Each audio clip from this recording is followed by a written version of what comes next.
pegar na nuvem, que eu fico com medo de depois acabar me atrapalhando e sair. Tá, então tá. Gravando já. Então já comecei a gravar. Boa noite a todos. Bem-vindos à palestra. Nós temos aí pessoas de fora, Júlia, mas na verdade é Cristiano. Temos aqui 14 pessoas, 12 pessoas participando da palestra. E eu convidei o professor Jorge Antônio, que é meu professor na pós-graduação, para falar sobre esse assunto polêmico aí, toda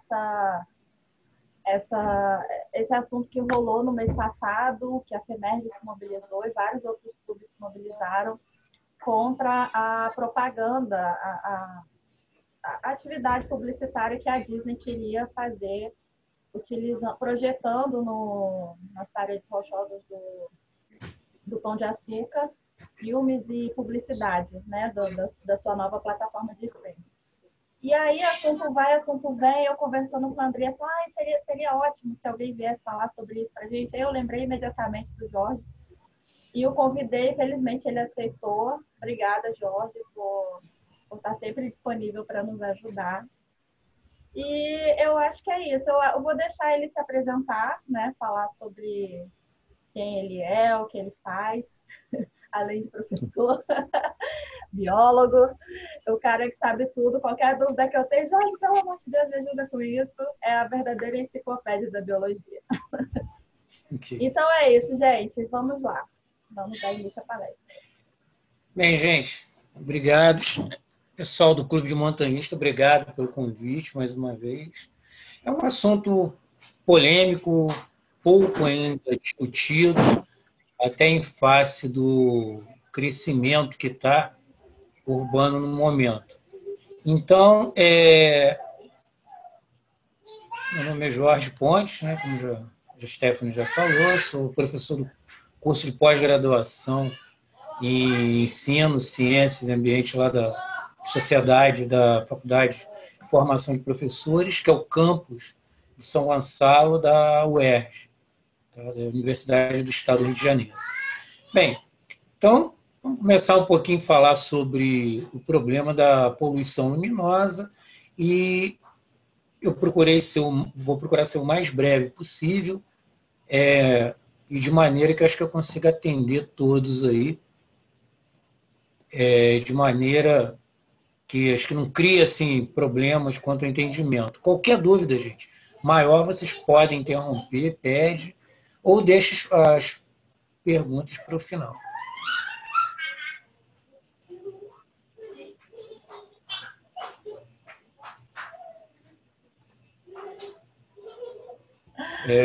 Eu vou pedir, só um minutinho, Jorge. Eu vou pedir só que as pessoas fechem os microfones e as câmeras para a gente melhorar a qualidade da internet e do fluxo de dados aqui. A imagem entrou, Dan? Não, ainda não. Ainda não? Não. É que parece que às vezes ela demora um pouquinho. Agora foi? Deve ter ido agora. Foi? Foi, aí você tá com a minha cara na tela. Isso, agora foi.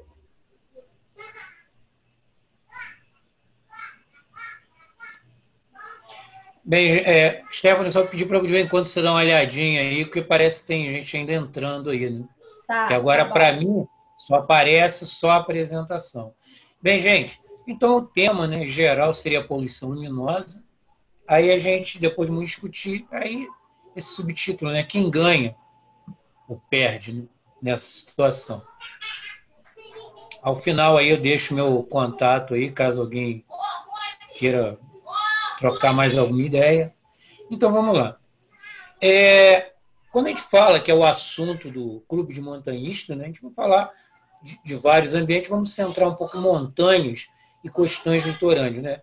São ecossistemas muito importantes, como outro qualquer, diferentes, são desertos, o que seja, mas a importância dele no Rio de Janeiro, principalmente porque são de extrema variação ambiental.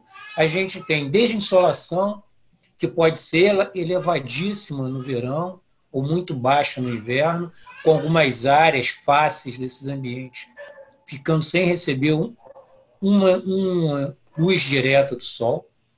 A salinidade, aqueles que estão muito próximos ao mar, a brisa marinha pode levar muito a salinidade do ar e, consequentemente, da superfície. E a temperatura também, que pode ter extremos de perto de zero, dependendo da área, ou até abaixo de zero, se forem montanhas mais elevadas, acima de cota em torno de 1000, ou pode ter a temperatura chegando na superfície de rochas, ainda mais costões, pode passar brincando dos 50 graus Celsius. Então, nessa variedade toda, essa amplitude que tem ambiental, a gente vê uma diversidade incrível, embora quando se fala de diversidade, riqueza de espécies, todo mundo pensa plantas, animais de grande porte, mas às vezes justamente são aquelas pequenas, ocultas, às vezes ao olhar do visitante ou do quem está por perto, mora até, que elas passam despercebidas, mas a gente encontra muitas espécies que são ameaçadas de extinção e outras endêmicas. Só lembrando, caso alguém tenha dúvida, endêmica é quando uma espécie ela é de uma determinada, ela é restrita de uma determinada localidade e fora dali ela não é encontrada naturalmente. E quanto à ameaça de extinção, eu estou me referindo aos vários níveis legais, porque a gente tem nível internacional, que é dado pela IUCN, temos no nível nacional, que é o Ministério do Meio Ambiente, através das suas portarias, são 3, que de 2014 devem ser atualizadas em breve, ou não, né? Dependendo da política ambiental praticada no país. Tem as listas estaduais, e, no caso, o Estado do Rio de Janeiro tem sua lista, e o município do Rio, mais especificamente, também tem a sua. E, é claro, essa hierarquização de listas, normalmente, as mais inferiores, a municipal, ela sempre é mais restritiva que estadual a federal, mas nunca pode ser o contrário. Uma instância inferior ser mais permissiva que uma superior. Então, já falamos isso, né, que o município do Rio, propriamente fechando, ele se destaca pela sua riqueza em montanhas e costões, e esses costões rochosos, no município do Rio de Janeiro, assim, no estado, mas especial no município, tem uma série de legislação que protege especificamente o ambiente e especificamente seus organismos, né? Ou como a gente chama, biota. Aí temos as unidades de conservação da natureza, de proteção integral, né, em regiões metropolitanas, que, infelizmente, devido a uma série de motivos, podem estar sujeitos a um uso indevido, não de acordo com a lei permite ou de acordo com seus objetivos. Aí, no caso, entrando no problema que foi tão falado, que foi o pedido, a gente tem o Parque Natural Municipal Paisagem Carioca. Só curiosidade, pela legislação federal, os parques, quando é no nível federal, é nacional, estadual é parque estadual, e quando é no nível municipal, ele é parque natural. Ou seja, os 3, dentro do Sistema Nacional de Unidade de Conservação, são colocados no mesmo patamar. Uma área de proteção integral, onde o objetivo principal é a proteção dos seus recursos naturais e paisagem. A visitação e outras são objetivos já que vêm num segundo plano e que devem ser compartilhados, eles devem ser, pelo menos, integrados à proteção, mas, em primeiro lugar, a proteção. E desses questões, né, aqui no Rio, claro, nacionalmente, internacionalmente, o Pão de Açúcar é mais conhecido. A gestão é da Secretaria Municipal de Meio Ambiente do Rio de Janeiro, a SMAC. E quando a gente fala em poluição luminosa, ela é conhecida internacionalmente pelo termo Ecological Light Pollution, ou simplesmente o ELP. Tá? Hoje se sabe que ela é altamente impactante e recentemente e só recentemente começa a ser compreendida, principalmente de 2000 para cá.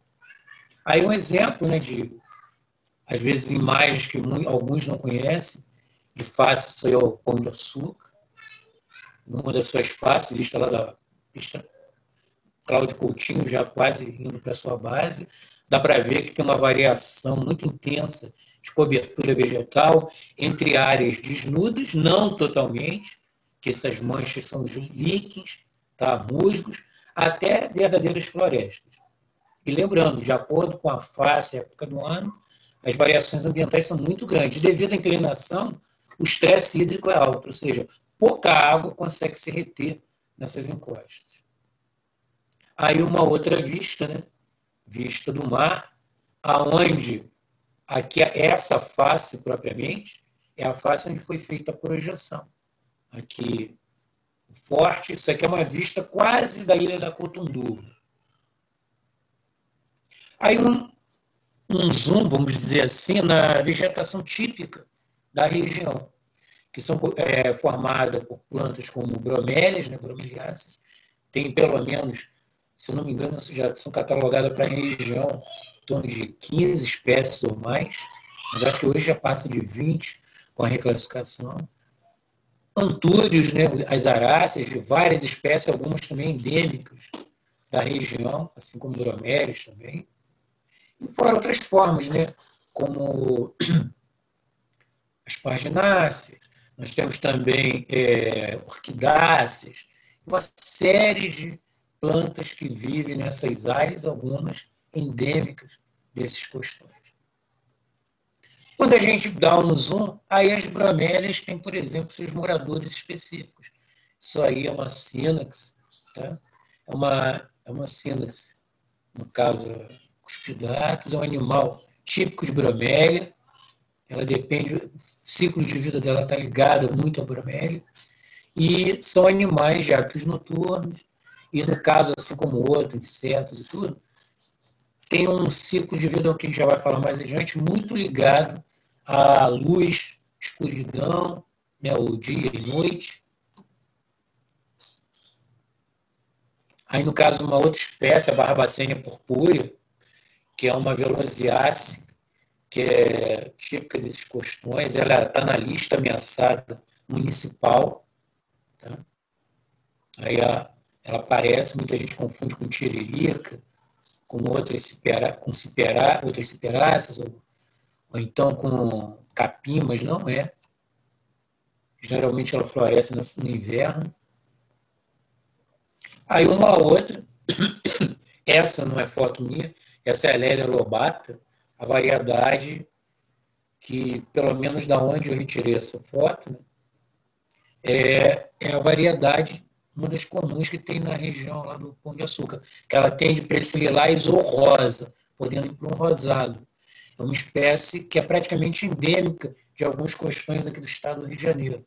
Tem Parque Estadual da Serra da Tiririca, ela é conhecida ali do Pão de Açúcar, poucos morros ali, sendo que a maioria dessas espécies já foram removidas por coletores e colecionadores de orquídeas.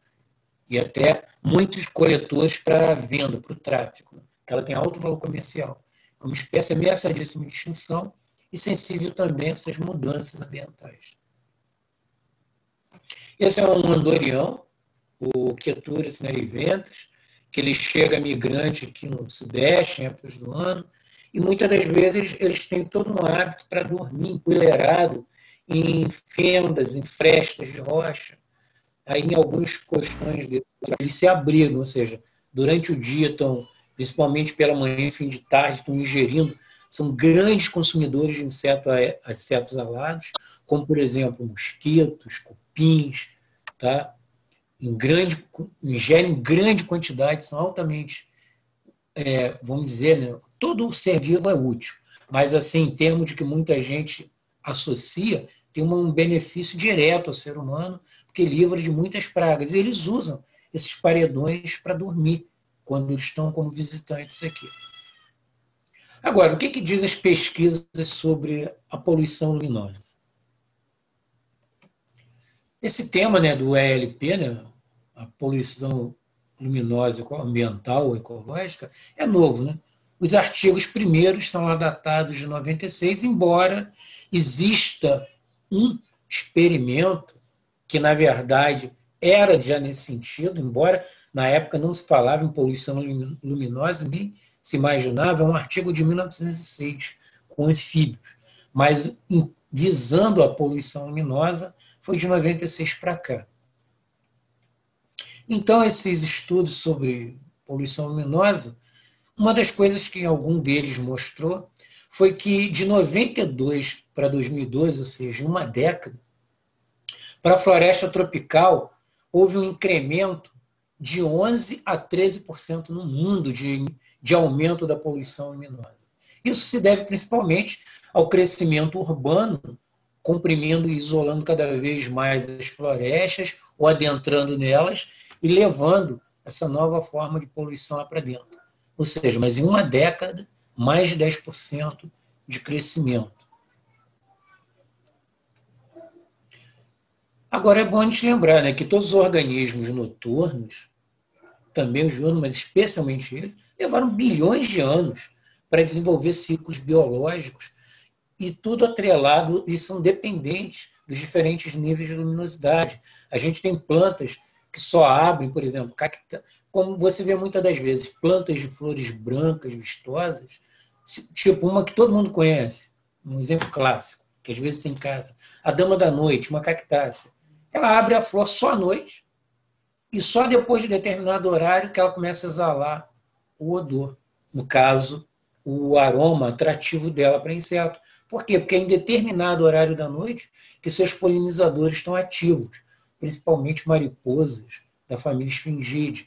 Então, é toda uma relação já fauna, flora, polinizador, fora outras, que levou bilhões de anos. A gente tem plantas aquáticas flutuantes, ninféias, tem umas que só abrem a flor durante o dia, já outras só abrem à noite.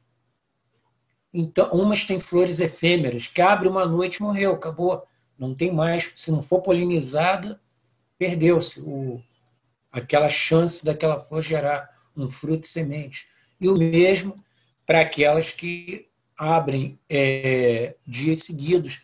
Podem, inclusive algumas flores aquáticas, desenvolver até armadilhas que abrem durante a noite e quando o polinizador está dentro, se lambuzando, inebriando no seu néctar, ela vai fechando à medida que vai aumentando a luminosidade e prende, às vezes, besouros e tudo lá, e obriga os besouros tentando sair, fazer uma bagunça na flor, mas, na verdade, está ajudando a autopolinização e também se lambuza de pólen, e depois, quando ele sai dali, é meio pé da vida, mas ele acaba visitando o outro e levando o pólen. A gente, como falou, temos anfíbios bromelígenos, ou seja, que tem todo um ciclo de vida ligado à bromélia, e depende desse ciclo luminoso. Até já tem experimentos que mostraram que alguns anfíbios bromelígenos e outras formas não bromelígenas também, às vezes bromelícolas, acontece o seguinte, que mais expostos à iluminação fora do normal, altera o desenvolvimento dos girinos. E algum desses anfíbios, o girino desenvolve muito rápido, ou seja, uma formação ou um atraso na formação pode comprometer todo um ciclo reprodutivo depois, do número de adultos, machos ou fêmeas em fases diferentes de desenvolvimento. Então, tudo isso tem sido visto em cima desses estudos sobre impactos de poluição luminosa. Morcego e aves noturnas, né? Usam o custão como abrigo, mas também realizam as atividades de forrageio, né? Forrageio, no caso, a alimentação na localidade ou no entorno, ou pelo menos sai de lá, fica de lá durante um determinado horário e volta para lá em outro determinado para repousar. E do momento que essas áreas podem ser iluminadas, pode afetar essa procura pelo abrigo, ou afastar esses animais de lá, e do momento que morcego, aves, insetos são afastados do local, a função ecológica deles é reduzida, podendo prejudicar a reprodução de plantas, o controle de insetos, e vários estudos têm mostrado isso, que a poluição luminosa tem causado isso. Tá? E até insetos aquáticos e terrestres podem ter deslocamento afetado, sejam atraídos pela luminosidade, em direção a ela, ou se afastando dela, de acordo com o comportamento de cada um. Agora, do gerino, já falei, né? Antecipei aqui, ele atrasa e causa danos morfológicos no animal. E em anuros é muito comum a gente ver também o silêncio. Estudos já mostraram isso, que áreas iluminadas pode levar, devido à incidência luminosa, o animal perde a noção do ciclo luminoso, ele não canta. E anuros, se não cantar, assim como alguns outros animais, eles não vão atrair parceiro para a reprodução. E dependendo, alguns são muito... Os períodos são curtos, reprodutivos. E cada dia que você possa tirar deles, você reduz a chance reprodutiva de uma espécie, ou pelo menos de uma população. Os andorinhões nós já falamos, como o Quietura cineriventes, que usa esses abrigos para repouso noturno. Os insetos polinizadores, né? Como eu falei, as funções ecológicas. Seja o caso de cactáceas, que eu já antecipei, falando, por exemplo, da noite, mas tem outras em costão. A coisa que mais tem em algumas montanhas são cactáceas, que só abrem flores à noite. Então, e outro detalhe, do momento também que esses insetos ou são afastados ou são atraídos para a luz, ele sai do foco da área dele de atuação ecológica, é direcionada para outra, e muitos deles ficam expostos. Já tem estudos que a taxa de predação, a relação presa-predador é alterada pela luminosidade, principalmente para animais noturnos, facilitando, às vezes, a vida de predadores em detrimento de presas, ou, ao contrário, dificultando a ação de predadores e facilitando a vida de presas que, muitas das vezes, podem ser veiculadores, invertebrados, artrópodes, mosquitos, e, no caso, veiculadores de doença. Como, por exemplo, os mosquitos culicídeos, né, podem ser atraídos devido ao comprimento de onda em direção à luz. Não que eles vão até a luz, como muita gente pensa, e vai morrer, mas eles são atraídos para aquela área, e depois, quando acaba aquele evento e tudo, simplesmente, que é uma ideia que a gente tem ao contrário, manter a luz acesa para espantar mosquito. Pelo contrário, muitas das vezes a luz pode atrair. E depois que eles sentem o odor e tudo, os odores, né, devido a hormônios, temperatura do corporal e tudo, as fêmeas já sabem onde estão o alimento, se for hematófaga, parte para dentro.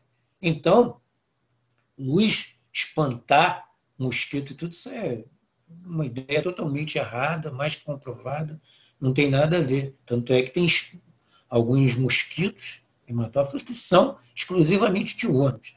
E muitos noturnos podem ser atraídos não pela luminosidade em si, mas pelo comprimento de onda que tem um certo efeito na fisiologia desses animais. Formas vegetais, já tem outros estudos, pelo menos com plantas urbanas, arborização urbana, que tem distúrbio fisiológico devido ao estresse que é submetido pela luminosidade artificial. Isso não se sabe, está começando a estudar agora. Pode ser que muitas árvores de rua urbana podem ficar deficientes, podem vir até depois desencadear processos que pode, talvez, não tem nada ainda nesse sentido, levar elas à morte por distúrbio fisiológico. E o quê? Estresse luminoso. Porque a planta está lá, tem um comprimento de onda que ela trabalha bem, principalmente a fotossíntese. Chega à noite, aí luzes acesas direta sobre ela, com certeza isso causa alteração. São coisas que a gente está começando a compreender e a gente tem que melhorar a vida urbana associando para melhor ter esses fatores ambientais favoráveis ao nosso lado e não fazer por onde perdê-lo cada vez mais.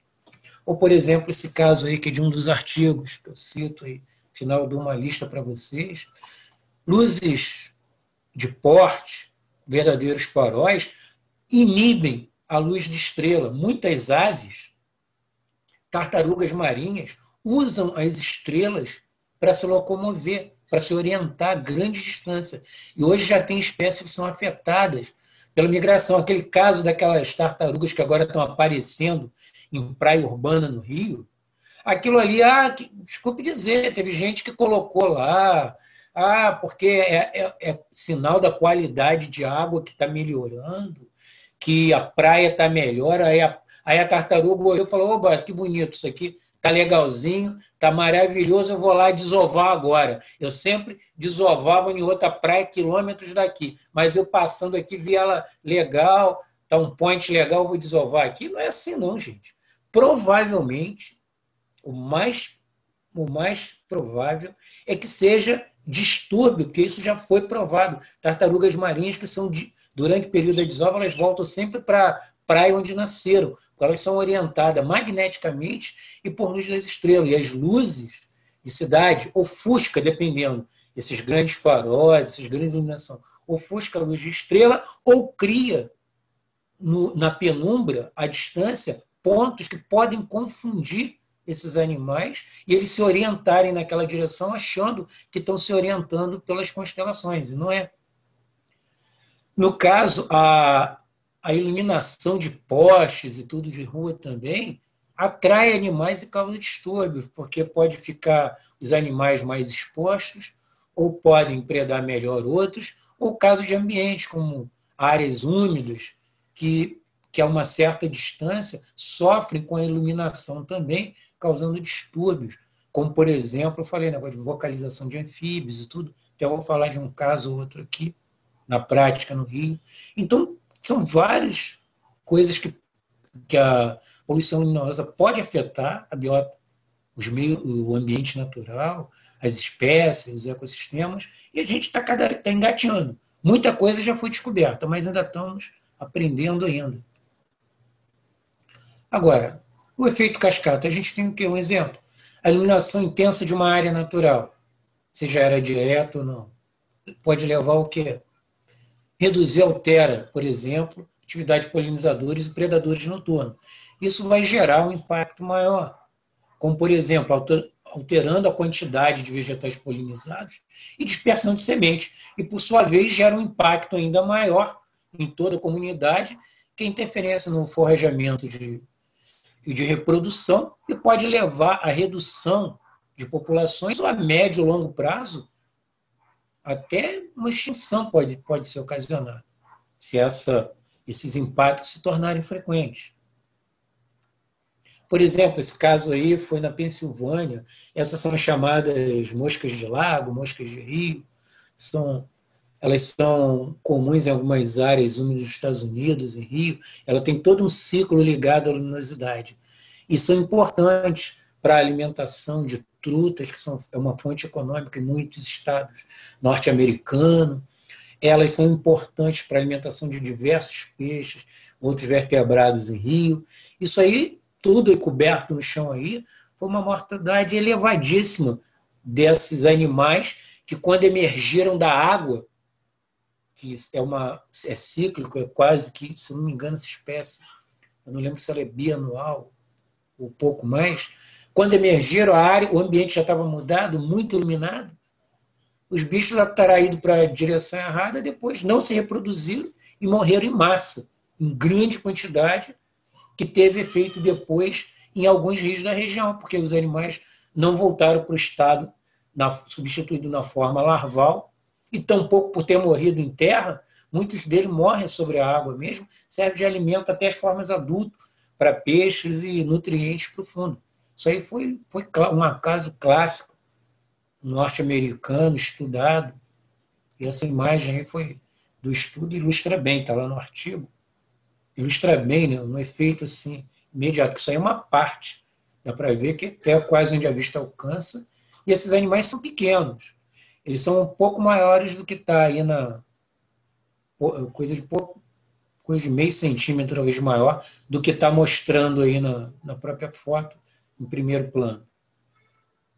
O caso na África, em Uganda, um experimento feito, isso é um calau, aí mostrando que a predação de insetos noturnos, com a iluminação externa de vilas e tudo, teve uma redução muito grande de populações de alguns insetos, como até lavadeiras e tudo, como está aí a foto, o calau, que embora é um pássaro noturno, ele conseguiu, com o tempo, por aprendizado, se adaptando, a usar a iluminação para predar. A gente vê aqui no Brasil corujas buraqueiras que hoje saem da Restinga, saem de mata e até outras, ficam perto de postes, só de olho nos insetos, que são atraídos e às vezes caem no chão. Às vezes a gente vê concentração de sapos nelas, em algumas áreas, perto de iluminação pública, só para se aproveitar dos insetos que caem. Quer dizer, aí fala, então a iluminação está ajudando o sapo? Está ajudando o sapo, mas está fazendo uma pressão maior que é normal em detrimento de outras espécies. Então, você altera aquele jogo de equilíbrio entre presa e predador, que é uma história já de bilhões de anos de competição, de ação-reação entre as duas guildas. Né?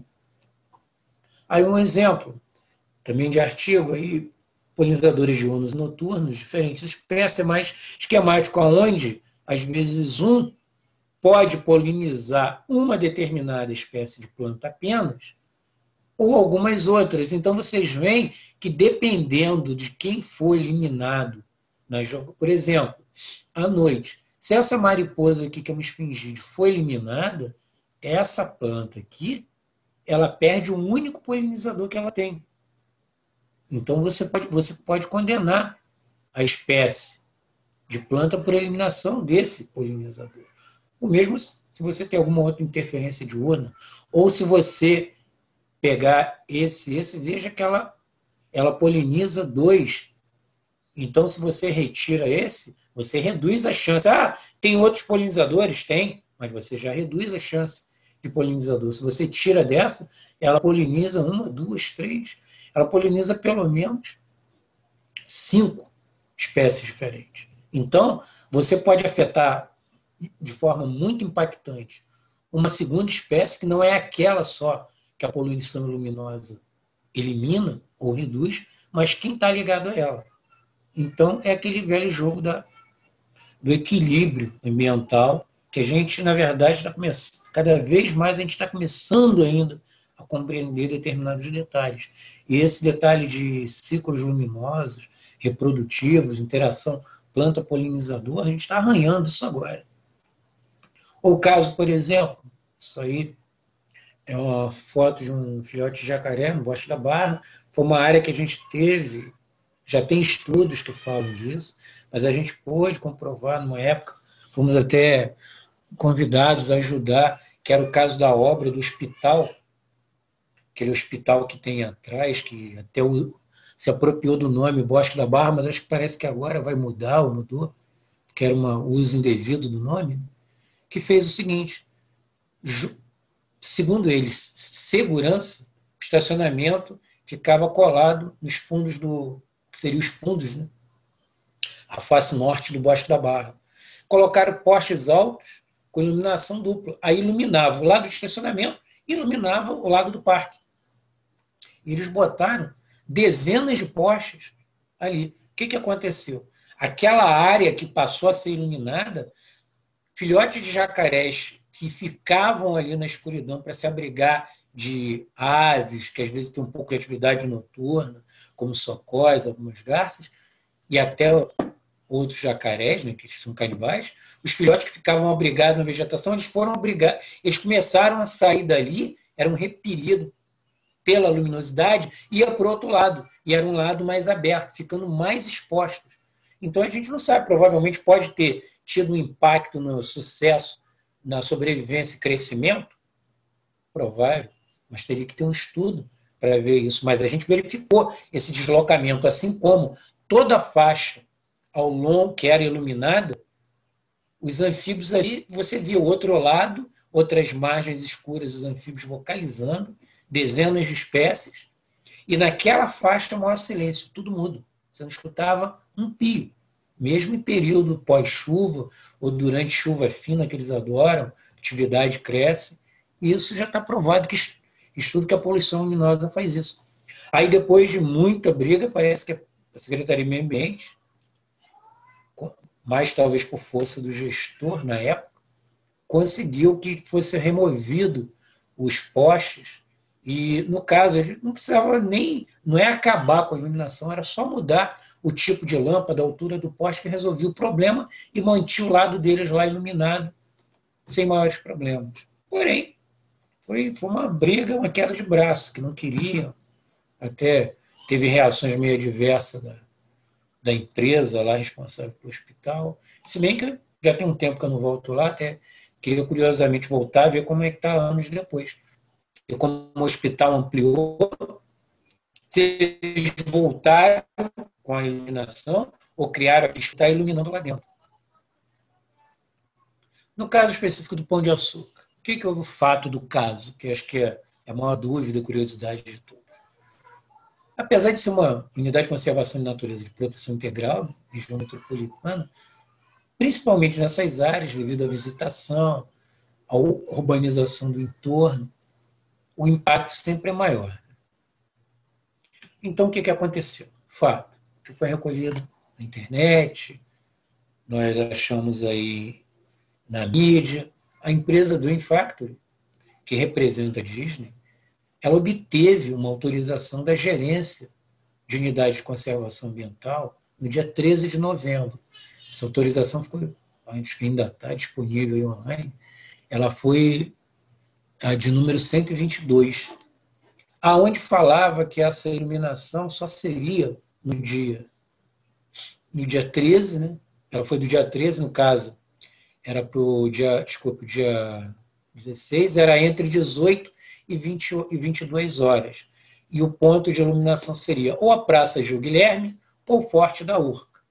Mas, quer dizer, deu 2 pontos sem levar em conta não se sabe o que na autorização não diz, e normalmente isso precede, como é uma coisa impactante, ou de possível impacto, teria que ter um parecer técnico justificando, mas não tinha. Pelo menos não encontramos o parecer. Encontramos 2 da própria empresa que contratou particulares para fazer a avaliação. Sinto dizer, ficou assim meio em cima do muro, falou que deveria olhar com tudo cuidado, muitas palavras, e no final não chegou a conclusão nenhuma. E o outro, até eu conheci, foi aluna da UERJ, um dos autores, que falava que não tinha praticamente impacto, mas, particularmente, na avaliação que eles fizeram, eu não vi praticamente nenhum estudo que falasse de impacto de poluição luminosa sobre a fauna, especificamente, que eles centraram apenas na fauna, principalmente a fauna, nada que falasse. Poxa, eu vou apresentar aqui no final algumas referências aí novas, mas já existe dezenas delas falando sobre esses impactos.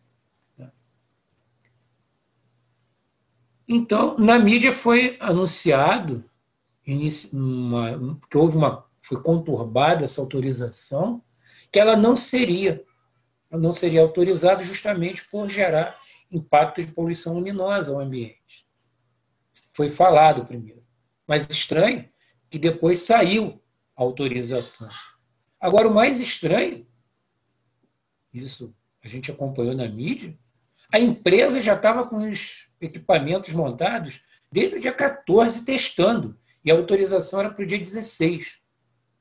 Então, se na autorização diz que está lá para quem quiser ler, que toda atividade, montagem, uso, teste e desmontagem seria apenas no dia 16.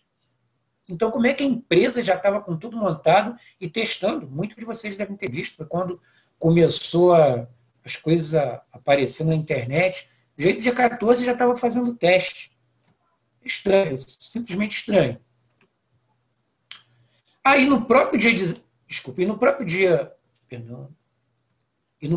16 foi noticiado que ia ser cancelado pelo próprio SMAC, porque teve uma repercussão negativa em mídias, e o próprio IPHAN se posicionou ao contrário, ainda mais dizendo que ele não foi consultado. Porque a gente deve lembrar que a área ali do Pão de Açúcar é um bem tombado pelo Instituto do Patrimônio Histórico Nacional.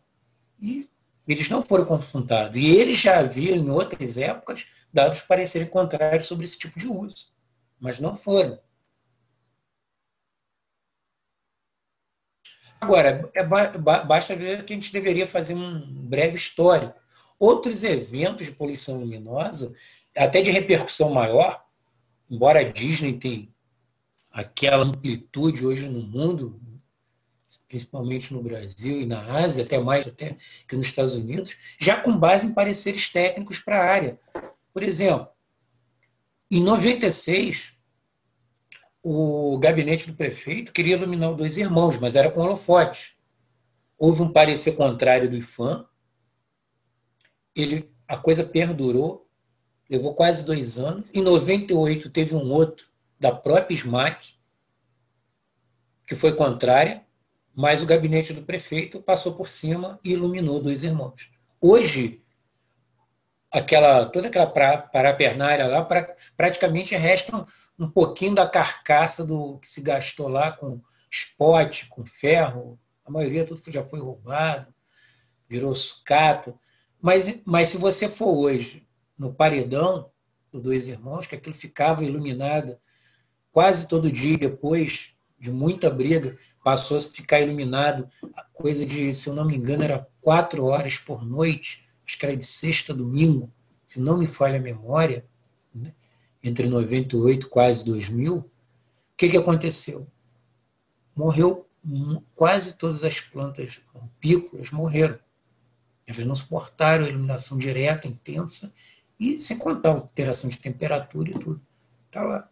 Hoje a encosta íngreme que fica para dentro do Parque Natural Municipal dos Irmãos mudou muito. Ela ainda não conseguiu mais regenerar. Ela pode ser que regenere? Pode, mas já estamos lá. Para 10 anos, mais 10 anos aí, e nada. Continua muito aquém do que foi. Em 2009, teve uma para o Morro da Urca e Pão de Açúcar, que foi solicitado pelo senhor Fernando Martins e o senhor Ricardo Moreira, da empresa Bijarri, que era, acho que é empresa, não sei se é árabe, sei lá, acho que a pronúncia é essa, Bijarri. Então, para uso de propagandas lá, diversas, mas foi negado pela SMAC. Em 2011, foi a vez do Morro do Pontal, que foi solicitado por um vereador. Disse que era uma iniciativa popular, que ele falava no documento, e não tinha abaixo-assinado, não tinha nada. Popular, o vereador disse, não sei se acho que ele, por causa do mandato dele é popular. Até hoje não ficou claro no documento o que ele quis dizer com uma solicitação popular, que era para iluminar, e foi negado. Em 2011, de novo, foi a vez do Morro da Urca Pão de Açúcar. E um evento muito grande, por incrível que pareça, ironicamente, foi a WWF do Brasil que pediu para dar início à campanha O Programa de Águas no Brasil. Mas essa foi uma das que foi muito comentada. Essa foi o parecer 03 de 2011, da SMAC pela CPA, que aí, de forma bem breve, porque foi solicitado quase da noite para o dia o parecer, foi um parecer breve que não pôde muito entrar em detalhes técnicos, mas dizendo que por causa da poluição luminosa, já tinha vários estudos que naquela já mostravam, hoje mais ainda, os impactos e que deveria ser negado. Aí parece que depois a própria WWF entendeu, pediu desculpa, porque querendo ou não, quem está à frente da propaganda não é ninguém da área ambiental. Tem uma noção, às vezes, muito errada. Aí parece que eles até entenderam e retiraram o pedido. Em 2012, muita gente não lembra, a Câmara de Deputados Federal, por conta da Rio 2020, queria usar o Pão de Açúcar, dizendo que ele seria um farol na luta pelo meio ambiente. Por isso que está, entre aspas, foi um trecho tirado lá do documento assinado pelo presidente da Câmara, na época. Poxa, o deputado responsável, perdão, pela parte da organização da Rio+20. Quer dizer, então você faz impacto numa área protegida, que já era, como farol de luta para o meio ambiente. Mas a SMAC, sabiamente, soube responder tecnicamente e negou. E depois teve esse novo caso agora, que de 2020, recente, coisa de um mês, mais ou menos, que teve uma repercussão grande, onde algumas associações denunciaram o Ministério Público do Rio de Janeiro, e esse, por entender que a área era terras de posse federal, embora alguns promotores discordassem, mas o promotor que recebeu o caso, ele repassou para o federal, embora alguns promotores achavam que deveria ser mantido na casa, no Estado, por se tratar de uma unidade de conservação municipal. Mas, enfim, eu não sei qual o número do processo, mas sei disso, que ele foi passado para o MP Federal. Então a gente teve lá, né? Veio a Disney, que era para fazer a propaganda do novo mega canal, Super Disney, Disney Plus, sei lá, juntando tudo que a Disney está comprando. E seria mais ou menos isso. Aqui em azul seria o que é a área do Mona, né? Embora o Parque Paisagem Carioca vai mais um pouco. Aqui a base do Exército, onde tem o campo, a pista, e aqui onde foi montado os refletores. E aqui a área, a face, que seria iluminado. Só lembrando, eles não usam apenas laser, eles usam várias iluminações de diferentes lumes e alguns dentro do espectro que está comprovado que são impactantes para certas formas da fauna e flora. Eles, então, fazem uma tela maior, clara, para quem viu, pode rever imagens, até vou passar mais aqui, e ali dentro trabalham outras imagens. Mas ficou esse teste, ficou depois também por mais de um dia. Aí, no dia do evento mesmo, em determinado horário, foi encerrado. Disseram que foi cassada a autorização. Mas ganhou, né? Que era para um dia e funcionou 2 dias antes. Pelo menos esse é meu entender. Né? A empresa ganhou. Aí, né, uma foto, não sei de quem é a autoria, foi da internet, então vocês veem, ó, toda uma faixa luminosa, muito maior, para fazer o fundo, e na área central, outras partes iluminadas. Tá? Então, essa aí, né? Que aí você vê, ó, que tem essa iluminação intensa, que está até a penumbra. E, ó, mas olha aqui, ó, toda essa faixa aqui, toda, ou seja, foi uma área imensa iluminada. Tá? E que se manteve aí por 2 noites aí. Eu não sei precisar, porque eu não coloquei, que eu não tive horário exato de quando começou, que a hora acabou, mas foram muitas horas durante 2 dias. Entre testes, que disse que tudo era teste, que o efetivo, mas para mim isso tudo já era propaganda já. E depois lançou uma campanha pesada, né?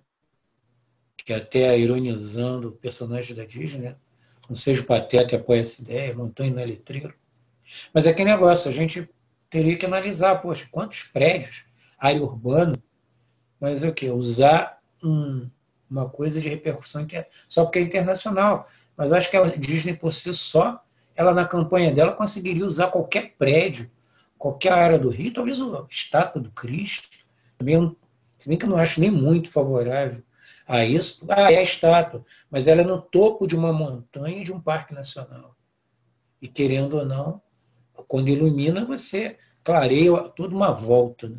Não é só no local do foco. Então tem um monte de prédio na área urbana aí, Arco da Lapa, sei lá, que acho que tem repercussão internacional tão boa quanto. Mas o que diz a legislação ambiental sobre o caso?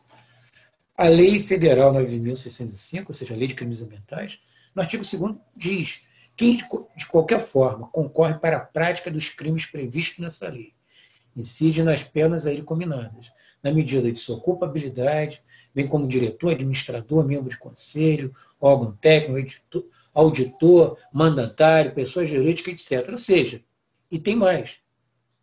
Na Lei de Crime Ambiental diz: se é cometido em uma unidade de conservação, isso é agravante da pena. Tá? E na Lei de Crime Ambiental, no artigo 40, é bem básico. Causar impactos ao meio ambiente é crime. O SNUC, no artigo 11, a Lei 9.995, que instituiu o Sistema Nacional de Unidade de Conservação, no artigo 11 é bem claro. Parque Nacional, lembrando, leia-se, que mais à frente na linha, ele classifica de acordo se é estadual ou se é natural, se é municipal. O objetivo básico é bem claro: preservação de ecossistemas naturais, grande relevância ecológica, beleza cênica, possibilitando realização de pesquisa, desenvolvimento de atividade de educação, interpretação ambiental, recreação em contato com a natureza e turismo ecológico. Em momento nenhum diz que é para uso, para propaganda, para se valer do ambiente em si, para fazer mídia. Isso não é objetivo básico, não é objetivo marcante. Quer dizer, é uma distorção legal no uso dessas áreas. E elas foram criadas no meio da área urbana para justamente resguardar o pouco que sobrou. O Morro do Pão de Açúcar é tombado, né, como eu já disse, também pelo IPHAN.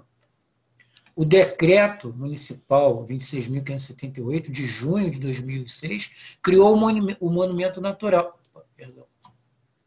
Criou o monumento natural dos morros, né, Pão de Açúcar e o... Já depois, posteriormente, no ano seguinte, criou a APA da paisagem carioca, com quase 160 hectares. E no artigo 7º diz: ficam proibidas quaisquer atividades degradadoras, vejam bem, potencialmente degradadoras, ou potencialmente, ou causadoras de impacto ambiental nas zonas de vida silvestre. E aquela área ali é a área de zona de vida silvestre. Ou atividades antrópicas que provoquem a degradação da biota, no inciso 1, deixo bem claro. Já depois, em 2013, mais à frente, perdão, antes, né, até eu inverti a ordem, criou o Paisagem Carioca, com 50, que a APA era para criar um entorno protegido, e a área nuclear, ou mais central, seria o parque, que é mais restrito. Proteger, conservar a qualidade ambiental e atributos naturais ali existentes. Tá? E ele hoje consta, tem lá ele tem diretrizes através do plano diretor e tudo. Está lá. Tá? Então, isso está grafado em lei. Aí o caso da iluminação. Você, por exemplo, quando tem iluminação de rua, os postes ainda muito usados desse tipo, horrível. Esses aqui são menos piores, vamos dizer assim. Esses aqui, para iluminar estacionamento, melhores, porque reduz, deixa livre uma área. Se for esse para iluminar local, sem amplitude, é o ideal. O caso desses tipos de lâmpada, substituído por essas planas, que tem sido usada, ainda não é ideal, com luzes adequadas, mas ainda se usa muito esse tipo de iluminação no Rio, nas cidades, às vezes até dentro de uma unidade de conservação, em caminho, em algumas estradas de acesso. Esse caso aqui é aquele caso que eu disse do Bosque da Barra. Isso aqui é um muro que existe limitando a face norte. Do outro lado é o hospital. E aqui é o estacionamento. Então, veja, o poste alto ilumina lá e ilumina do lado de cá também. Mas isso aqui foi antes, né? Parece que foi retirado. Eu não sei como é que está hoje. Se eles mudaram, que a ideia era só botar um poste baixo aqui, virado para lá. Acabou o problema. Mas agora, como aqui já construiu o prédio, eu não sei se a luz dos prédios aqui em cima, aqueles faróis, aqueles mega letreiros, se já não estão vindo por cima do muro e afetando aqui de novo. E aqui eles ficam praticamente acesos 24, quase que a noite toda. Né? Então é outro caso que seria interessante voltar lá para ver. Então, acho que dando uma fechada de termo geral,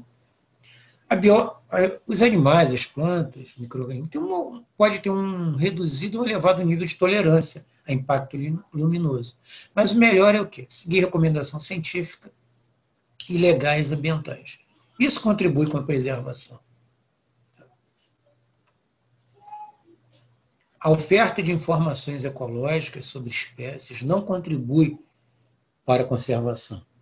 Aonde eu quero chegar nisso? Os próprios órgãos ambientais carecem, às vezes, de dados, ou têm e não têm acesso, ou não se utilizam, de informações ecológicas. Eu não estou dizendo é saber que tem espécie A, B, C, D ou X, Y, Z numa área. Mas é como ela interage, qual é a função, do que ela depende, o que impacta mais ela naquela área. E muitas das vezes não tem, ou falta. Ou, sei lá, falta, de repente, correr atrás um pouco mais dessas informações. Embora tenha lá várias unidades, já tem plano de manejo e algumas dão umas pinceladas nisso. Não tanto nessa área de poluição luminosa, mas, poxa, isso é correr atrás. Acho que é questão de pesquisa. Pegar um computador e procurar e achar. Não precisa ser especialista. Como a gente falou de lâmpadas, posição, tem soluções para a gente reduzir, inclusive em algumas áreas, ou não usar iluminação, ou em determinados horários essas iluminações serem apagadas dentro do possível.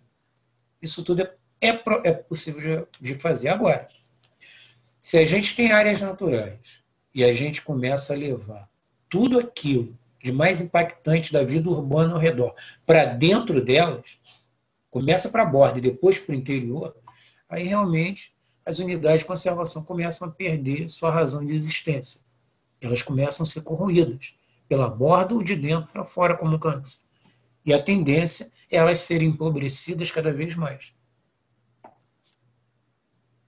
Técnicos profissionais de áreas devem planejar o uso público de forma a minimizar esses danos, seja pela luz, luminosidade ou outros. Tá? Mas, porque lembrando, a biota é a razão maior da existência de uma unidade de conservação. Embora tenha, a gente sabe que tem visitação, educação ambiental, pesquisa, tudo bem. É correto, tem que integrar, mas não é o mais importante. A legislação é bem clara, as pesquisas mostram bem claras. Se não tiver a biota, o resto não vai ter. Não vai ter o resto. Ou a maior parte vai se perder. Então a gente tem que parar de ter essa visão antropocêntrica. Ela não traz benefício ao ambiente natural. Tampouco, né, para o próprio homem. E outra, né, erros. Nesse caso específico do Pão de Açúcar, a gente viu uma série de erros do interesse financeiro, seja político. Foi tentativa de ludibriar a opinião pública e conceder o evento pelos marcos. Não sabe. Ficou estranho. A empresa já estava lá montando, testando, a autorização sai depois, aí depois recolhe a autorização, depois de praticamente 2 dias mostrando tudo. Sei lá. Infelizmente, o órgão ambiental municipal deu tiro no pé. Porque faltou base técnica para isso. Bastava o seguinte, o pressuposto básico. É um evento potencialmente impactante, pedir a algum técnico um parecer. Depois desse parecer, se emitir ou não autorização. Embora, né, politicamente, pode emitir autorização contra um parecer técnico. Não é o ideal, né? Isso expõe. Mas já houve, inclusive vocês viram no histórico aí, passado já houve. E aí alguns, só para ter aí, aqui no caso eu cito 1, 3, 6, eu coletei aqui 8 artigos que falam sobre o tema, tá? Assim, os mais recentes, aí entre 2008, o último do ano passado, mas tem mais coisa. Parece que agora no final do ano, acho que saiu, vai sair para o ano que vem, mais um punhado interessante. Então, a LP já está bem embasada, não pode dizer que foi falta de material. Isso aí qualquer um pega na internet. É só botar lá, poluição por iluminação artificial, sempre é bom às vezes usar o termo em inglês, porque aparece mais fácil. Você acha, e de um você lê, acha referência, puxa outro, e outro, e outro, e outro. Pô, você tem um arcabouço de porquês não fazer, ou porquê se fizer, como tem que ser feito. Entende? Bem, gente, acho que é isso, de maneira assim, eu tentei ser breve, e ficou aberta a pergunta, está aí o contato. Quem tiver maiores interesses. Jorge, a palestra foi ótima, muito esclarecedora. Eu vou fechar aqui. Você... Voltou a minha imagem? Fechou? Agora tá a minha imagem duplicada aqui Tá, para tudo mim. bem. Deixa eu... Não, porque eu não sei, então eu vou tirar... Pode eu vou tirar... cancelar, cancela o Posso compartilhamento. cancelar? Tá. Isso, pronto. Então, nossa palestra foi ótima. Acho que foi muito esclarecedora. As pessoas estão aqui elogiando o André, está dizendo que a palestra foi sensacional, dando parabéns. O Cristiano. O Cristiano ele quer fazer uma consideração, uma pergunta. Cristiano, você pode abrir seu microfone e ficar à vontade. Cadê você? Boa noite.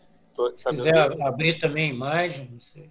Olha, eu vou pedir desculpa, mas é porque eu não estava prevenido para essa palestra. Eu recebi um link aqui. Eu estou sem camisa, estou à vontade.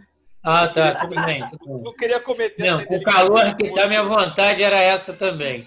Mas como é público, isso no Brasil não é bem visto. Em primeiro lugar, eu queria parabenizar o Jorge Pontes, né? Você veja como as coisas, às vezes, existem umas coincidências interessantes, né? Você falou de promotor de justiça. Por acaso, eu trabalho no Ministério Público. Não sou promotor de justiça, eu sou servidor público, tá? Mas eu sempre me interessei por essas questões ambientais. No momento, eu não trabalho nessa área ambiental, mas eu sempre gostei muito. E sou, assim, fotógrafo de natureza amador, gosto de tirar foto de passarinho, né? Sou formado em Direito, mas metido a biólogo, que eu não sou, entendeu? Agora... É só cair para o direito ambiental, que a gente está precisando de muita gente nessa área. Pois é. Aí, o que acontece? Eu não sei se vocês estão me ouvindo bem, eu vou tentar falar devagar. Eu estou ouvindo bem. Tá certo. O que acontece? Olha a coincidência. Eu faço parte de um grupo de WhatsApp, de um pessoal muito legal aqui no Rio de Janeiro, que é mais ligado a questões de passarinho, né? Que a gente sai para tirar foto de passarinho e tal. Só que, como você é amante da natureza, você ama todas as formas da natureza, né? Então, hoje, mais cedo, saiu até no G1 uma notícia sobre eclipse solar, que daria para ver aqui no Rio de Janeiro, né? Eu mesmo não pude, infelizmente, não pude. Estava dentro do escritório e não pude nem ver. Pois é, aí o que aconteceu? Eu estou trabalhando nesse momento de home office, e eu moro em Copacabana, estava aqui em casa em Copacabana, e por acaso entrei no WhatsApp, tinha um colega, acho que ele mora em Jacarepaguá, por aqueles lados lá, e ele é um ótimo fotógrafo, né? E ele falou assim, ele tirou uma foto, jogou no grupo e falou: olha, eclipse solar agora, uma foto maravilhosa, né? Quem? O Zar? Não, o nome dele é Ice Gartner. Tá. Não, um dos primeiros que eu vi, que aí eu me lembrei do eclipse, foi o Zar. Ele fez jogou, ele tirou uma mas foto quando eu vi já tinha mais de meia hora já. Então, aí por acaso eu lembrei que há muito tempo, numa dessas pesquisas que você acabou mencionando agora há pouco, de internet, porque teve uma época que eu também participava de um clube de astronomia amadora, né? Só que o fato é que o Rio de Janeiro foi ficando tão poluído, luminosamente falando, que eu acabei perdendo o prazer, né? De ter, porque inclusive ali na Tijuca era um local, e era até legal o ambiente, porque o prédio vizinho conversaram com o síndico, então os moradores daquela lateral apagavam as luzes para a gente poder observar o céu noturno, uma coisa bem interessante. Mas depois eu me desencantei um pouco por causa dessas questões, né? E aí, na época, eu pesquisei sobre essas questões de poluição luminosa, pela internet mesmo, em inglês, como você acabou de falar aqui, né? E aí eu me lembro de ter lido, mas não poderia te dar agora a fonte disso, nem confirmar com 100% de certeza, mas eu lembro de ter lido que no Chile, que é um país, parece que é muito procurado por astrônomos amadores, porque tem o deserto de Atacama e tudo, eu já ouvi dizer até que tem pessoas que tiram foto remotamente pela internet, alugando telescópios no deserto, para você ver o nível de turismo lá astronômico, né? Exato. E aí parece que lá existe um regramento que, às vezes, assim, a gente pensa em medidas, vamos dizer assim, quanto maiores, melhores, né? Mas, às vezes, naquele varejinho do dia a dia, você vai fazendo pequenas melhorias. Então, eu me lembro de ter lido algo do tipo que havia um regramento, uma norma, eu não sei se era um decreto, eu não sei se era uma lei exatamente, mas que proibia, por exemplo, estátuas, monumentos públicos de serem iluminados com aqueles refletores de baixo para cima, que causava justamente essa sobra que você mostrou ali no slide seu, da luz indo para o alto, né? Então, às vezes, você simplesmente virar o refletor para baixo já melhora, né? E aí eu comentei isso nesse grupo. Eu comentei, inclusive, que uma vez eu fui no Planetário da Gávea, eu conversei com um astrônomo, não me lembro o nome dele agora, e ele falou que há 10, 15 anos atrás ele conseguiu fazer a tese de doutorado dele observando a Via Láctea do alto ali do planetário, mas hoje já não seria mais possível, porque a PUC, eu não sei agora, eu não sei como é que está a PUC, mas na época a PUC parecia que tinha uns refletores virados para cima, iluminando a palavra PUC. E aí, assim, contaminava o céu praticamente todo. Não, exato. Não é à toa que hoje os grandes observatórios estão procurando alto de montanhas remotas, no Havaí, no Chile, em outros lugares, no México. Por quê? Tem que sair, fugir da poluição, que às vezes até o brilho da cidade como um todo atrapalha isso. Agora, você imagina o efeito que isso tem, como eu disse, a gente está engatinhando nisso ainda. O efeito que talvez isso deva ter muito maior sobre a fauna, sobre a flora. A gente não sabe muito pouco. Jorge, uma última palavra, e quero te dar parabéns mais uma vez, foi excelente a sua palestra, e você comentou o aspecto do antropocentrismo, né? Realmente, a gente não consegue muito fugir disso, né? No caso do Chile, eles foram, assim, por uma questão de mercadológica mesmo, né, de turismo, de observação astronômica, porque eles mudaram a legislação, parece, para fazer essa medida que eu te falei, né? Botar os refletores para baixo, obrigar os prédios públicos, pelo menos, a botar os refletores para baixo, que aí já diminuiria em não sei quantos por cento essa sobra. Eu vou até concordar com você e dou outro ponto. Hoje, infelizmente, o que está tendo como saída para a conservação é você mostrar o quanto você perde ou vai ganhar em dólar e o quanto você perde politicamente. Só que, infelizmente, vamos falar em termos de Brasil, a gente está vivendo um péssimo momento para o ambiente natural no país. De 3 anos para cá, a coisa, sei lá, parece que a população enlouqueceu. Assim, tudo aquilo que foi construído desde a época que veio crescendo depois da Eco 92, ainda mais no Brasil, parece que todo mundo esqueceu. Você vê pessoas que, não vou usar um termo que às vezes que não me permite aqui, né? A boa educação, termos que eu quero que mais que o meio ambiente, entendeu? Tipo, eu quero aquele negócio, eu quero comida, eu quero saúde, eu quero... Mas, gente, ninguém está dizendo que você, para cuidar do meio ambiente, vai ter que esquecer o resto. Pelo contrário. É verdade. Todo o problema que a gente está vivendo, de tem tudo a ver com esse desequilíbrio, agora pandemia de Covid, isso aí é problema ambiental. É o quê? Cidades aglomeradas, falta de circulação, falta de melhores condições de vida. Isso tudo é problema ambiental. Com certeza. Você falou... Desculpa te interromper. E assim, a pessoa não consegue. Aí hoje o Brasil... Agora você vê... Só para encerrar...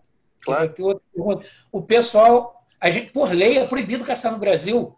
Você entra no Facebook, cresceu da noite para o dia, quase que todo mês aparece um grupo novo de caça. Negros pondo lá animais ameaçados de extinção, olha aqui que eu matei, vamos... E muitos deles falando que é dentro de Parque Nacional, reserva biológica, os caras falam abertamente. E aí? Cadê a Polícia Federal para investigar, pegar esses caras? É mole. A questão do paradigma mesmo, né, Jorge? Agora, banalizou o negócio. Eu acho que pessoas como você me parece uma pessoa assim, muito sensível e ligada à causa ambiental, e está de parabéns, e é disso que a sociedade fluminense precisa, o Brasil precisa, né? Então, eu acho assim, eu, por exemplo, como eu te falei, tenho um hobby, então eu tiro fotos de passarinho, tem até um site que eu publico texto, porque eu procuro ter... Então, você está dando uma grande contribuição, pode ter certeza. Exatamente, porque, por exemplo, quando você falou da tartaruga, eu achei fascinante que você falou da tartaruga. Eu não sabia que ela tinha uma orientação por questão... magnética e por estrela, constelação. Exatamente, então assim... Já viu, não sei se você já reparou em algum documentário que quando elas estão à noite se aproximando das praias para desovar, de vez em quando ela quase toda hora bota a cabeça para fora d'água. Aquilo não é só para respirar, não. Que elas podem passar uns bons minutos debaixo d'água. É para olhar mesmo. Caramba, eu achei que fosse por causa da respiração, para você ver, né? Que interessante, né? Mas você está de parabéns, tá, Jorge? Eu queria só contribuir com esse comentário. Não, claro. Assim, e às vezes... Parabéns pelo seu trabalho. A gente precisa de gente divulgar, porque educação ambiental, a verdadeira, se faz assim, no boca a boca, é de miúdo, que a gente, se você convencer um do teu lado, é uma vitória. É isso aí. Parabéns para vocês aí, tá? Obrigado. No que precisar aí, se quiserem fazer um abaixo-assinado, qualquer coisa, pode com a minha assinatura aí, porque às vezes só mobilizando... Isso aí, com o pessoal do Clube de Montanhismo. Não, olha, você agora, cara, até reativou minha vontade de, sei lá, subir uma montanha para ver estrela, porque eu cheguei a cogitar na época, mas não tive coragem, não. Aproveita, sobe uma montanha, vai ver estrela.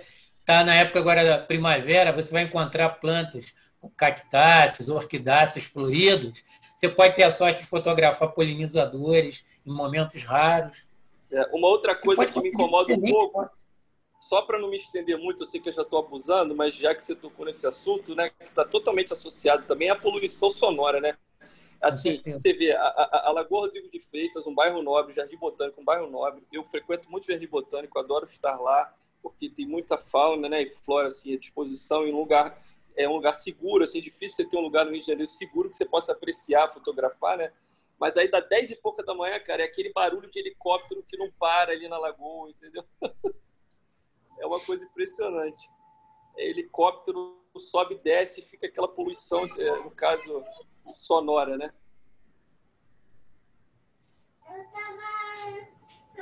Obrigado. Mais alguma? Obrigado. Mais alguma pergunta? Estou lendo aqui. Tem uma pergunta do Daniel Mello, né? A poluição luminosa é uma forma de agressão ainda pouco compreendida pelo poder público e pela sociedade. A seu ver, quais as medidas necessárias para a conscientização da opinião pública para o problema? Eu acho que conscientização, sendo específico, é justamente isso. É campanha, são palestras. E, principalmente, os órgãos ambientais, eles usarem da máquina pública para fazer isso chegar. Pô, já pensou que bacana seria um país de utopia? A gente vê na TV brasileira, no horário nobre, uma propaganda falando: não casse, não polua, evite, reduza a tua iluminação. Até a gente não está numa campanha. Podia fazer uma campanha para economizar energia e associar, diminuir a poluição luminosa. Uhum. Podia aproveitar o gancho aí. É uma. Num país muito utópico, né, Jorge? Porque nesse mas mesmo assim, tá poderia aproveitar o gancho. Mas é questão de aproveitar o mecanismo que já existe e tudo, só dar uma endossada no negócio que você joga outra mensagem junto. Uhum. E é claro, né? E, como eu falei para o anterior, e o boca a boca, você divulgar. Agora, fora isso, caberia, sim, os órgãos ter equipe técnica capacitada, atenta a isso para poder fazer essas melhorias, ou pelo menos as propostas para mudanças na prática que a gente vê, que é totalmente contrária. Né? Uhum. Sim. Eu acho que a gente aqui no CNM, Montanhismo em geral, acho que a gente tem essa responsabilidade, né? A gente tem acesso ao conhecimento, a gente tem condição de disseminar esse conhecimento e eu acho que a gente está tentando fazer o nosso papel aqui com essa palestra e com outras que virão. Mais alguma pergunta? Não. Eu queria saber se alguém quer falar alguma coisa, fazer alguma consideração. É só abrir o microfone e falar. Oi. Cristiano aqui de novo. É só para... Eu não poderia deixar de te dar uma dica de um filme. Se você não assistiu, você vai gostar muito, de um diretor japonês chamado Akira Kurosawa. Já sei. Ele tem um filme chamado Sonhos. Você já viu? Já.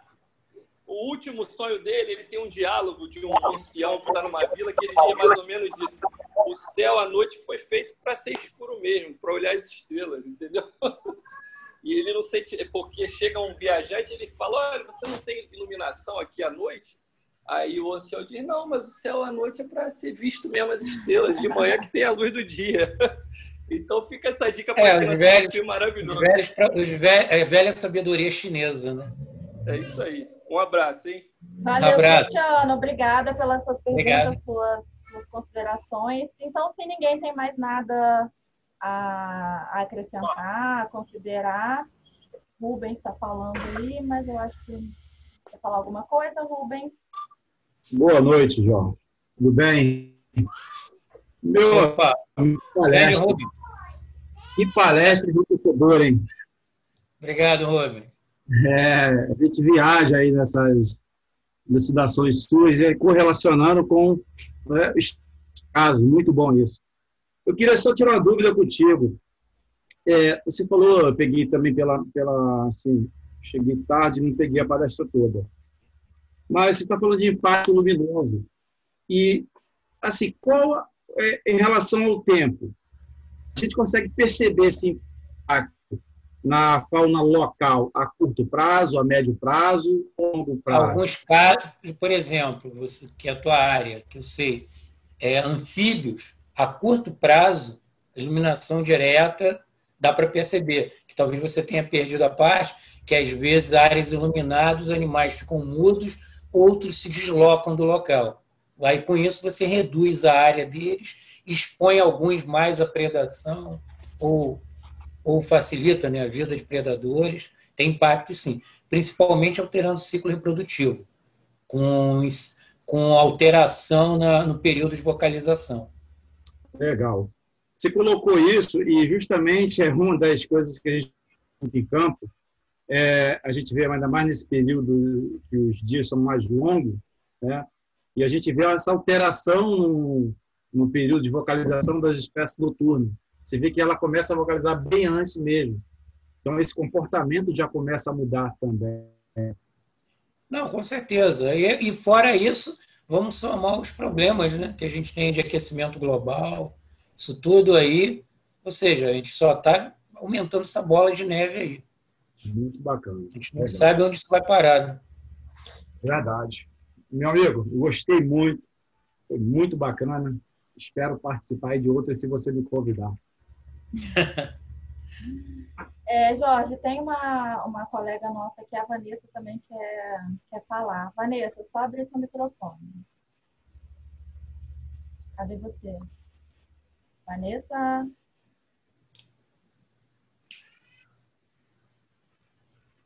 Vanessa? Cadê ela? Será que ela caiu?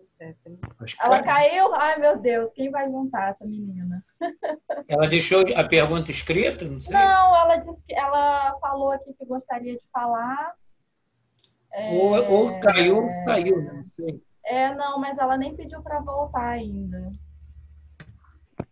Stephanie, eu queria fazer uma perguntinha. Assim. Faça. De repente a Vanessa aparece. Tá. Então, Jorge, que eu sou Leandro, faço parte aí do clube também. Assim, durante a campanha que a FEMERGE fez, algumas pessoas assim de fora do esporte questionavam o seguinte: pô, mas vocês sobem, vocês usam a montanha, usam a rocha, passam às vezes por cima de vegetação, causam um impacto. Por que vocês estão se preocupando agora com a luz, né? Então, eu queria até que assim uma visão sua. Se é paradoxo nosso, né? A gente está... Você colocou o dedo num ponto nevrálgico. É a nossa ferida. Então, a Stephanie mesmo, ela fez um estudo na pós dela sobre impactos do montanhismo, sobre um estudo de caso. Existe impacto? Existe. Agora, acho que tudo é a questão.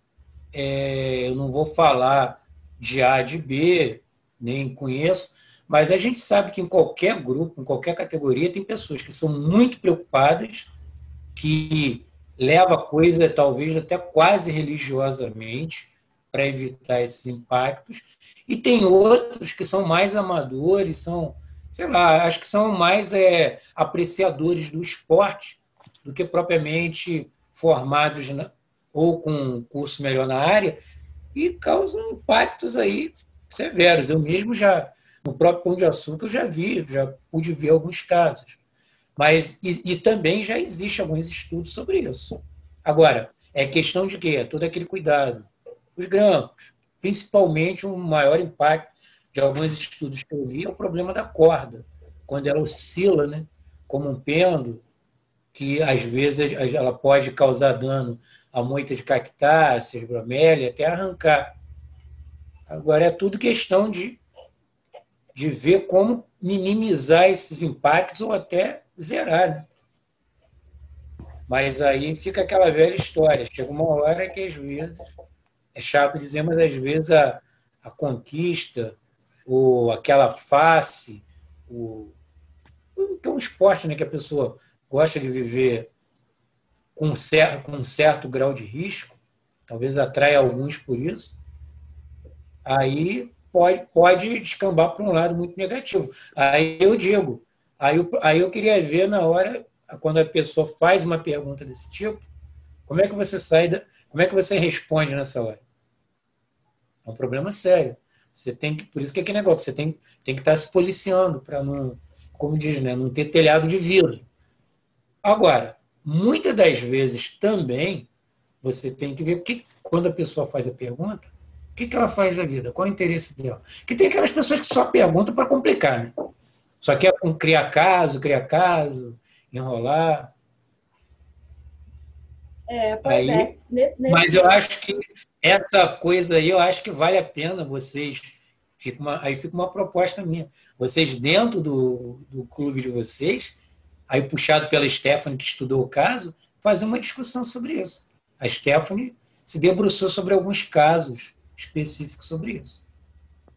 Nesse caso aí né, alguém questiona, né? Por que você está preocupada com a iluminação do Pão de Açúcar agora, se essa escalada causa um impacto? Mas eu acho que você puxou bem para uma parte legal da sua palestra, né? Assim, quais são os aspectos quais são as leis que regem determinada área, né? Quais são os objetivos de determinada área?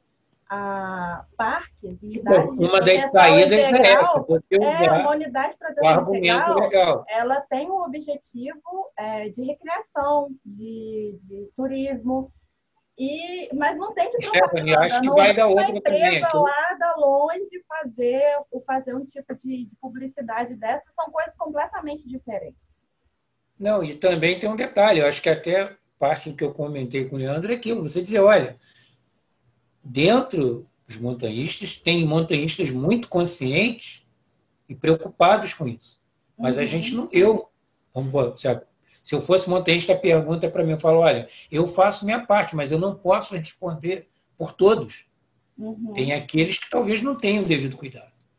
A gente até tenta ver isso, corrigir isso, mas, infelizmente, é igual eu posso dizer, né? Porque eu sou um biólogo da área ambiental que todos vão estar defendendo aí. Eu vejo colegas, não vou dizer amigos, que fazem pareceres favorecendo grandes impactos ambientais. Que hoje eu conheço 2 ou 3 aí que estão enrolados judicialmente. Porque se comprometeram além do que devia, né? Sim. E são biólogos, trabalham com natureza, e aí? As frutas podres do cesto. Fruta ruim tem qualquer árvore, né? Ai. Mas é isso. Ô, Paulo, você quer falar alguma coisa? Seu microfone está aí oscilando, Paulo César? Não, né? Jorge, você pode disponibilizar a apresentação para a gente? Posso, não sei, depois eu posso mandar para a Stephanie um PDF. Aí a gente coloca no site do clube, né, Stephanie? Tem gente pedindo aqui. Sim. Vamos fazer isso. E eu esqueci o chat. Pronto. A Vanessa não voltou, né? Parece que ela apareceu rápido aqui e saiu. Eu posso me enganar. Eu estou aqui. É Balocchini? Isso. Eu só gostaria de agradecer a oportunidade. O Jorge foi meu professor aqui na UERJ, né, FFP, e como sempre as aulas dele sempre levam a gente para um outro olhar ambiental, né? Olhar mais minucioso. Obrigada. Eu que agradeço. Obrigada. Então é isso, gente. Então vamos encerrar por aqui. Agora são 9h03. Foi super sucinto, super claro. E eu estou muito feliz de a gente ter conseguido fazer essa palestra. Vou pontuar, tá, Andressa? Que é o nosso primeiro evento de diretoria nova. E eu estou muito feliz que muita gente participou e que gostaram. Tá bom? Jorge, muito obrigada. Depois a gente se comunica por e-mail para pegar o PDF da sua apresentação. Eu vou tentar disponibilizar o vídeo, ver como é que ficou aqui a qualidade. Uma coisa, Steph, não sei. Você acha que consegue uma declaraçãozinha sobre essa... Sim. A gente pode fazer. E lembra da anterior também? Você deu palestra pra gente? Foi... Ah, não, desculpa, não foi você, não. Foi outro grupo. Não mantém isso. Não. Tá bom. Não, perdão. Tá, eu vou... Foi outro grupo, foi do Rio. Vou fazer... Foi do Rio. Você tem pressa para essa declaração? Não, nenhuma pressa. Eu vou fazer... O PDF te mando no máximo amanhã. Tá ótimo. Então é isso, gente. Obrigada. Um abração para vocês. Boa noite. Boa semana. Obrigado. Boa noite para todo mundo. E apaguem as luzes de vez em quando. Vamos apagar as luzes. Obrigada, gente. Tchau, galera.